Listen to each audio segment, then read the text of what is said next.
энэ дотор байранд амьдрахын хамгийн хөвжөлтэй хэсэг нь болохоор шөндөл өөрөө хэсэг л байдаг та. Менежер бити үзчихсэн. Яа дандаа ингэж ярьж болохгүй юм ярьж байгаа тийм. 5 сарын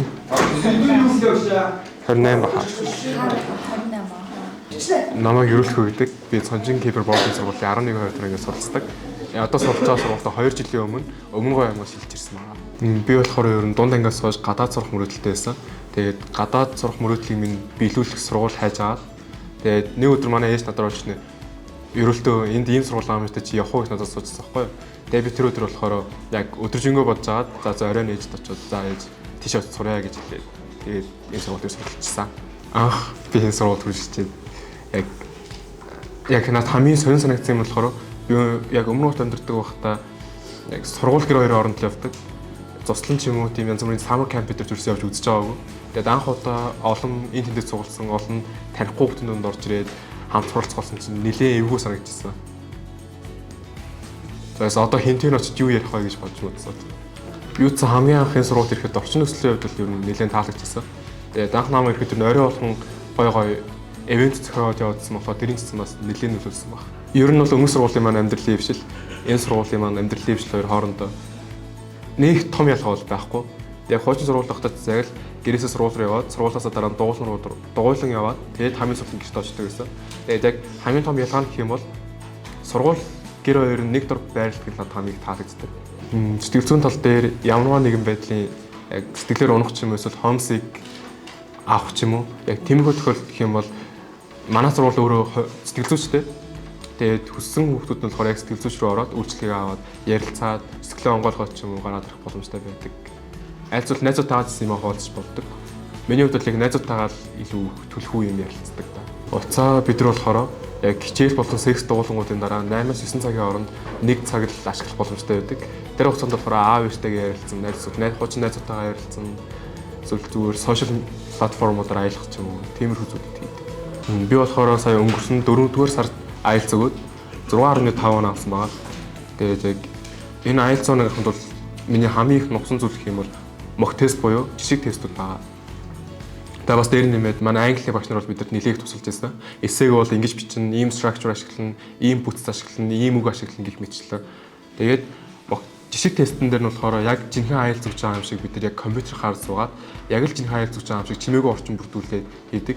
Тэгээд яг бид нар бодиттой оноог мань гаргаж өгөөд тэгээд одоо энэ дээр анхаарах хэрэгтэй юм шүү.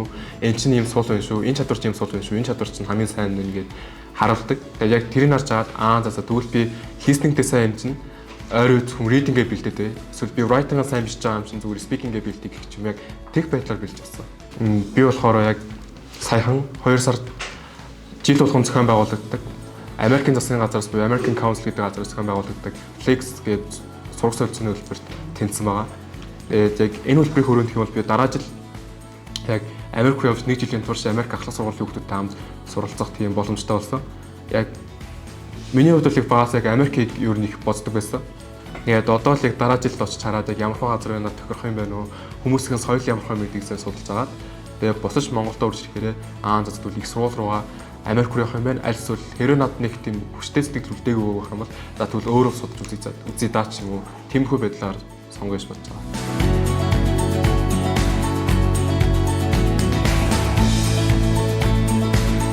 Манай сургуулийн яг энэ жилийн хугацаанд хийсэн хамгийн том бүтээн байгуулалт нь болохоор энэ буфет хоол гэж би бодож байгаа.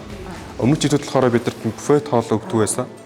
Энэ жилээс хойш ингээд яг хүссэн хоолоо сонгоод идэхээр яг харахгүй яг ямар нэгэн байдлаар ямар нэгэн орцын идмээргүй санагдах юм бол тэрийг авахгүй байсан ч болно.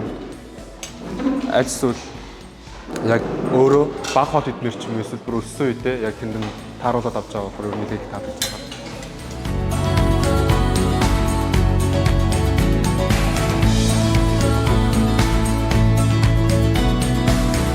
Өглөөний цаг ер нь би нэлээд чухал гэж боддог байхгүй юу? Яг тэгвэл өглөөний цаг Монгол үг байдаг шүү дээ. Өглөөний хоолыг өөртөө тэгээд өглөөний цаг хүн ингээд яг бүрэн бүтэн ууснаар яг өдрийн турш хэрэглэдэг хүчтэй төрнөөс авдаг болох гэж боддог. Яг гол нь өглөө ер нь надад шинэ жилдээ хоол идэх хэрэгтэй гэж юм зөвлөдөг манай аав хоёр.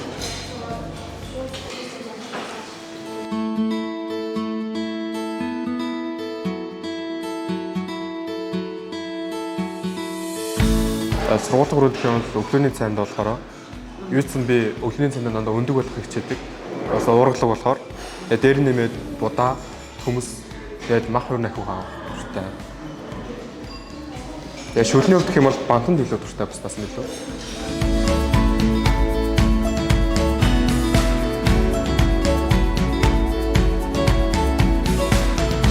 За ер нь бол манай сургууль болохоор яг өглөө бидрийг 6:50-аас ахуулаад яг спикерээр дууд зэрэгдэг. Спикерээр бүх хүмүүс босорооч гэдэг юм уу. Тэгж байгаа дараа нь болохоор яг дуу тавьдаг. Тэгээ хаяада би болохоор яг миний дуртайдууд гарахаар яг дуугаа аялсаар агаал тасаад ирдэг юм. Тэгэхээр би ер нь бол би болохоор өөрөө яг 7-10 хайцсан юм хвчлэн сэрдэг. Тэгээ ер нь бол хуушин сургуульд ажилласан ер нь нэлээд өглөө эрт сургууль руу явдаг гэсэн болохоор тэр надад нэг хүндэл болж байгаагүй. Тийм ч ер нь анхнаасаа л ер нь нэрсрэл тасцсан байсан. Тэгээ тэмдэг жирэл бас нэрсрэл хичээлдээ ороод өдрөө өнгөрүүлээ. Хоноод энэ яг дотор байранда амьдраа сургууль руу ч явах нь нэлээд амар санагддаг. Бас улсын сургууль сурдаг байхад би яг сургууль гэр хоёрын хооронд явах гэж бас баггүй хугацаа зарцуулдаг байсан. Тэгээд энэ болохоор сургууль гэр хоёрын хооронд ер нь ойрхон яваад амархан яваад тэгээд хүссийн удаа хэд яваад байгаа болохоор нэлээд амархан санагддаг. Өрөөндөө мэдээж үеийнхээ хүмүүс танд байгаа болохоор уйддгүй. Тэгээ би биендээ туслаад би биендээ зөвлөгөө өгөөд би бинийг дэмжиж явааддаг болохоор бас нэлээд таалагддаг. Тэгээ анхандаа бол бас хэцүү л байсан. Нэг нөрөө зуршилтай жишээ нэг нь шүдэ авирдаг ч юм уу, нэг нь хорхирдаг ч юм уу. Нэг нь болохоор чив чимээгүй орчинд дунд хөсөлтэй байгааддаг. Гэсэн чинь нөгөө хүмүүс нь болохоор хоорондоо юм яриад байдаг ч юм дуургаад байдаг ч юм уу. Тэгээд эсвэл өрөөнийх нь гурван хоорондоо шүнжигөө юм яриад нэг нь тэнд унд гад чигээ твч байдаг ч юм уу. Ер нь нэлийн тийм болдог. Би танах яриад юм тийм байдалд орж исэн. Яг анх уулзч байгаа хүмүүстэй болохоор ингэ тгийгээ хэлж чадахгүй шүү дээ. Яг л дагаал заасаа тэгвэл тгий ингүүл ингээ гээл. Тэгээ ер нь дотор байранд амьдрахын хамгийн хөвжөлтэй хэсэг нь болохоор шөндөл өөрөө хэсэг л байдаг та. Менежер бити үзчихсэн. Ер нь бол би нэлийн өөрөө хэсэг дуртай. Тэгээ өөрөө хэсэг би биентэйгээ юм ярина. Эсвэл би даалтуудаа хамт хийн. За тэгэл угаасаа сонин хуучлал тоглоод бас нөгөө гаднаас нуусраа оролцсон хүзрээ бас тоглолдог байсан өнгөрсөн жил. Одоо энэгээр ярьж болж байгаа юм чи. Болж байгаа юм бол. За хичээл тарах төгссөн байна уучлаарай. Хамгийн оройтой гэх юм бол нэг 12 байна уу нэг хавцаа гэдэг унтчихдээ. Тэгээд дэрстэй гэх юм бол 10 гээл. Эд хямралын үед тардаг байхгүй. Яг би даалт тэгээд шалгалт гээд бүх юм давцсан. Тэгээд хийгээд барагдахгүй байх үедээ яг харахгүй шүнд хийцэхгүй бол өөр цаг болохгүй юм. Тэгээ уцгүй байхаар нэг хүртэл амарчсан бас нэг хэцүүтэл гэх юм бол өглөө сэрүүлэг тавьж чадахгүй. Тэгээ бидрийг бүр спикерс ирээдэг. Тэгээ заримдаа тэр спикерыг сонсогдохгүй. Тэгээ заримдаа тэгэл бас дуртай дуу явахгүй бол би унтсан хэвээрээ л. Яа дандаа ингэж ярьж болохгүй юм ярьж байгаа. Ер нь бол дандаа хөвгөлтэй нүд болохоор яг өөрөө хийж байх үед тохиолддог л тоо. Тэгэл нэнийхээ өрөөнд суугаад яг нэг хүүзэр тоглоод шүнжигөө нэг юм ярьцсан. Аль эсвэл ингээл компьютер дээр айлын төх ярьсан ингээл сууж ин заяа амар яг wide гэж ярьдэн штэ. Тэр нь бүрдсэн. Тэгэл сууж хаар байхгүй тэр коридороор тэгэл яг багшийн хоолоо дуурал. Тэгэл өрөөндөө баг 10 хэдүүлээ байгаа хүүхдүүд чинь тал тийшээгээ зогтаад. Зарим нь 0 руугаа ороод шүршүүрнийхээ цааныг орж нугдаа. Зарим нь орлуугаа ороод яг 4 хүүхдлийн орон дээр байгаа.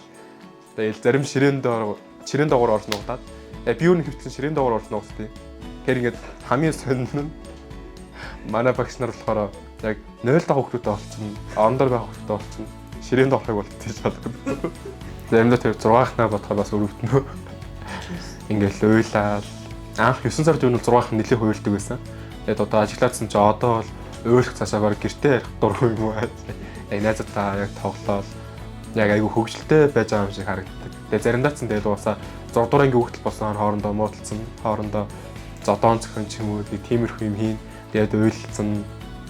Бөөн гомдолт нэг шархал марталт болоод яваад л байна. Тэгэл тэр үед нь болохоор тэгэл аль болох очоод аргадахыг л хичээдэг те. За зүгээр те найзтайгаасаа уушлах уучих ч юм уу. Эсвэл нуус иймэрхүү юм байдаг ч те. Очоод уушлах байгаарай. Найзтайгаа чи гомдоосон болчоод уушлах байгаарай гэх юм би зөвлөхийг юу хичээдэг. Яг одоогийн нөхцөл байдлын хувьд бол би яг өмнө тулж ирсэн дэлхийн жилүүдээсээ хамгийн оргил зэг дээр явж байгаа гэж өөрийгөө яг боддог байхгүй юу.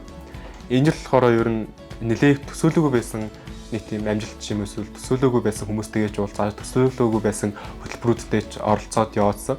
Яг тийм ч болохоор энэ жил ер нь жилүүдээс ялгаатай. Тэгээд маш олон танилын хүрээлэлтэй болж чадсан. Тэгээд маш олон амжилт олж чадсан. Тэгээд хэлний оноочсон. Тэгээд тэнцэн флекс гэдэг хөтөлбөр маань хүртэл ингээд бүгдээрээ яг энэ жил намайг хүлээжсэн юм шиг гинт араас ингээд цувал ороод ирсэн. Яг тийм болохоор яг энэ жилийн хувьд л яг би амьдралынхаа юм нэлээд томоохон нэлээд чухал үе дээр явж байгаа болов уу гэж юм бод.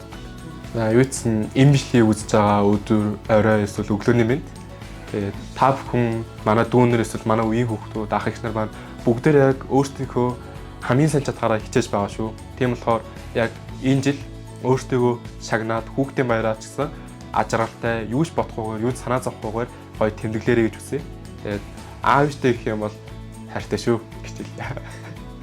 Манай аав ээж бол хоёр болохоор яг Өмнө аймгийн Давханцтай суманд амьдардаг. Тэгээд би бол ихэс хоёулаа ам бол дөрвөлээ. Дороо нэг эрэгтэй дүүтэй. Ер нь бол гэр бүлээ нэлээд сандаг. Гэтэ яг орой болох уцаа аваад ээж тийм үэсвэл аавтайгаа ярьдаг болохоор ер нь нэх санаад байдаггүй. Өмнө нь ер нь дандаа гэрте байдаг ус энд хурж ирээд олон хүүхдүүдтэй хамт суралцаад, олон багш нартай ч уулзаад, олон хүмүүсийн зан ааштай танилцаад, ийм хүн бас байдаг юм байна, ийм хүнтэй ингэж харьцах хэрэгтэй юм байна, ийм хүнийг бол яг ингэх хэрэгтэй юм байна гэдэг яг бүх ойлголт авчиж байгаа болохоор ер нь бие даах чадвар бол бас нэлээд сайжирч байгаа. Хичээлийн тал дээр ч гэсэн, хувийн хөгжлийн тал дээр ч гэсэн. Би бол яг үнэндээ хүүхдийн байртал нэлээд дуртай. Манай яг хамаатан болохоор намайг 15 нас хүртэж жил за энэ жил хүүхдийн баярын бэлэг өгөхгүй шүү. Би ингээд хамаатныхаа дүүнээс хамгийн том нь واخгүй юу? Яг өвөөгийнхөө хүүхдүүд дундаас хамгийн том нөө гэсэн. Тэгээд хар манай хагч нар яг чи одоо хамгийн том нь үстэй 15 нас хүрчлээ бэлэг өгөхгүй тэргээл тэгдэг байсан ч гэсэн өнгөрсөн жил ч гэсэн 15 настай байхад ч гэсэн бэлэг өгсөөр лээсэн. Энэ жил ч гэсэн бэлэг өгөх хаалтай. Нэг тийм гоё бэлэг юм бол 15 настай байхдаа яг 15 нас хүрсэн жилдээ яг төрсөн өдрөөрөө яг тэр жилдээ танилцсан найзуудаасаа яг амар сюрприз авч ирсэн. Тэгээд өмнө тэгж хүнээс яг төрсөн өдрийн сюрприз авч үзээгүй байсан. Тэгээд яг танилцаад нэг удаагүй байсан хүмүүс надад тэгж амар сюрприз бариад ороод ирсэн чи яг амар гоо санагдаад амар их сэтгэл гаргасан санагдчихсан. За яг миний энэ зогсож байгаа хэсэг болохоор манай Эко клубын маань 2024 оны бүтээн байгуулалтаа 2024 буюу өнгөрсөн оны бүтээн байгуулалтаа гэсэн. Манай Эко клубын зүгээс болохоор яг өөрсдөө сургуулийнхаа өдөрлөөр үрсэлгээ зараад түүнээсээ олсон мөнгөөр яг энэ бүх материалуудаа худалдаж аваад өөртөө яг энийг тохижуулсан байгаа. Эхнээс нь харах юм бол энэ үрсэлгээнүүдийг өөрөх юм бол манай клубын сурагчид өөрсдөө бүгдээрээ суулгаад тэгээд сургуулаа ингээд цэцгээр чимэлсэн гэж ойлгож байна. Тэгээд энэ гэрэл болохоор яг биднээс хайж байгаа хамгийн тог баг эздэг арай ээлтэй гэрэл буюу лампыг сонгож авсан байна. Тэгээд энэ бүх цэцгнүүдийг болохоор манай клубын сурагчид болохоор өөрсдөө хуваар авч аваад нэгээрээ өдөр болгон усталж авдаг. Ер нь тийм ч болохоор ер нь яг клубийнхаа сурагчид ч гэсэн сургуулийнхаа сурагчид ч гэсэн экологийн боловсрол ер нь олгох үйл ажиллагаа маань нэлээд амжилттай явдаг гэж ер нь дүгнэдэг.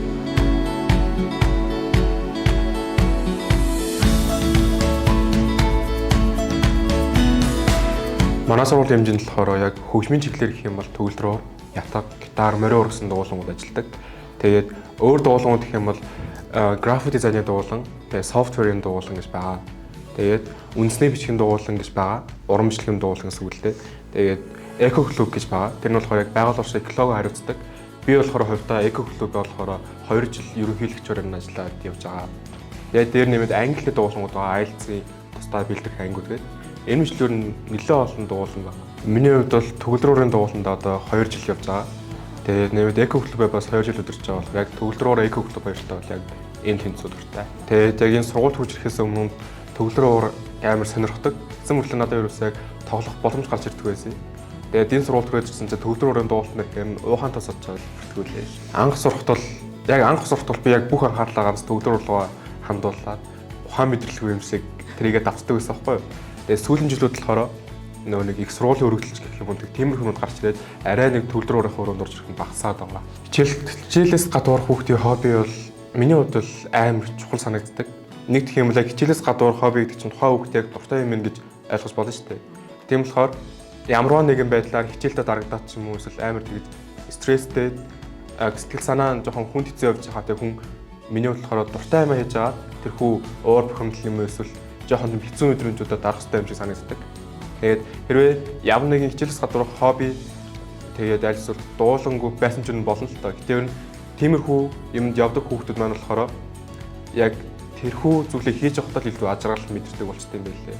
Хамгийн болохоор манай багш надад болохоор Украин артын дуу гэдэг ай зааж өгсөн.